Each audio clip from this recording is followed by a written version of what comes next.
ഓ ഉറങ്ങണ്ട.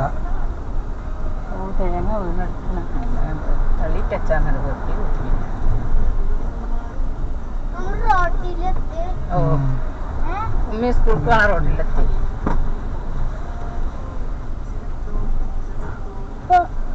റോട്ടിലെത്തിയ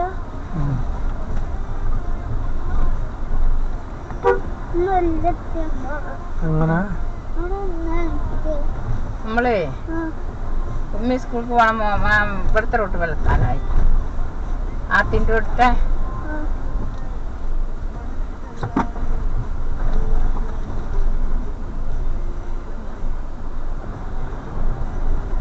രാത്രിയൊക്കെ നല്ല തിരക്കേക്കാരല്ലേ? നല്ല വണ്ടിയൊക്കെ വരുന്നുണ്ട്. രാത്രിയൊക്കെ നല്ല തിരക്ക്. എങ്ങനെ രാത്രി നല്ല തിരക്കായിരിക്കും അറിയാം. ഇതൊക്കെ പാട്ടാ പോണത്. ഒരു ബുക്കിങ്ങും ഇല്ല.